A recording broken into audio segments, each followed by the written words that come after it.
तो सबसे पहले तो एक बार सभी लोग मेरे साथ बोलेंगे जय श्री राम।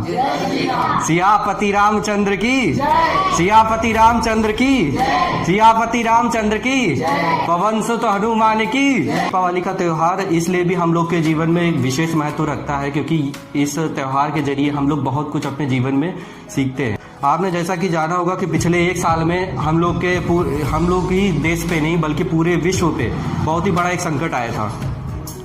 कोरोना ने जब पूरे देश को या पूरे विश्व को हम लोग के जब अपने चपेट में ले लिया था, तब भी प्रधानमंत्री श्री नरेंद्र मोदी जी ने भी पूरे देश से आग्रह किया था कि सभी लोग दीप जला करके अपने घर में और छत पर रखें।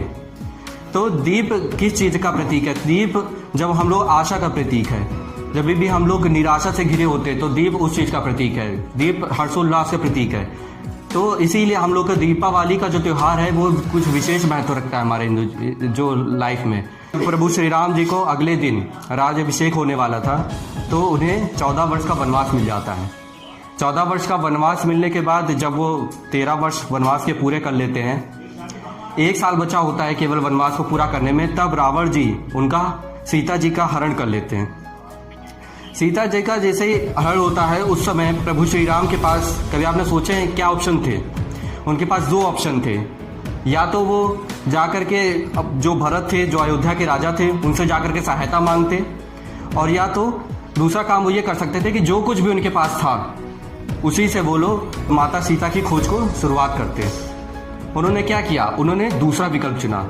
जो कुछ भी उनके पास था, उनके पास केवल अब उनके छोटे भाई लक्ष्मण जी थे।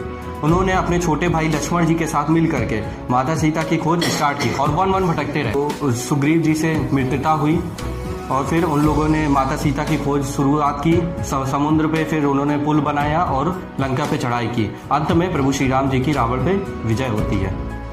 तो हम लोग इस पूरी कहानी से देखिए क्या सीख सकते हैं। आप लोगों ने कहानी बहुत बार सुनी होगी, पढ़ी होगी, पर इस कहानी से क्या सीखा जा सकता है? आजकल क्या होता है कि किसी भी व्यक्ति को या किसी भी यंगस्टर को कोई भी आप काम दीजिए, वो 10 बहाने बता देगा कि क्यों ये काम नहीं हो सकता है। वो 10 चीज़ें बता देगा कि मेरे पास ये रिसोर्सेज नहीं है, मेरे पास ये चीज़ नहीं है, मेरे पास ये सुविधाएं नहीं है, जिसकी वजह से मैं कोई काम नहीं कर सकता। आप ये सोचिए कि प्रभु श्री राम के पास अनोखी शक्तियाँ थी। वो चाहते तो उन शक्तियों का इस्तेमाल उस समय कर सकते थे, पर उन्होंने कभी भी उन शक्तियों का गलत इस्तेमाल नहीं किया। अपने जीवन में कभी भी उन्होंने इस्तेमाल नहीं किया ये दिखाने के लिए कि मैं भगवान हूँ। उन्होंने कभी भी अपने जीवन में इस्तेमाल नहीं किया। उन्होंने क्या किया कि केवल जो कुछ भी उनके पास था उसी से उन्होंने शुरुआत करने का सोचा। उनके पास जब उन्होंने शुरुआत की थी तो कौन था? केवल उनके छोटे भाई लक्ष्मण जी थे। उन्हीं के साथ उन्होंने बहुत बड़े वन में खोजते रहे माता सीता को। लेकिन जब आप किसी काम को करने का साहस करते हैं तो प्रकृति आपकी सहायता करती है। उस समय प्रकृति ने उनकी सहायता की और उनकी मित्रता सुग्रीव जी से हो गई। और फिर जैसा कि आप लोग पूरी कहानी जानते ही हैं कि अंत में क्या होता है। तो कभी भी लाइफ में कोई भी आपको काम करना हो, कोई भी चीज़ हो, तो क्या करना चाहिए कि जितना रिसोर्सेज हैं आपके पास, जो कुछ भी है उससे शुरुआत करनी चाहिए। कभी भी ये सोच करके नहीं करना चाहिए कि मेरे पास ये सुविधाएं नहीं है या मेरे पास ये रिसोर्सेज नहीं है तो मैं ये काम को पूरा कैसे कर सकता हूँ। क्योंकि करने वालों को अगर कुछ करना होगा तो उनसे सब कुछ छीन लोगे तब भी वो करके दिखा देंगे, लेकिन जिनको कुछ नहीं करना है उनको सब कुछ दे दोगे तब भी वो नहीं कर पाएगा।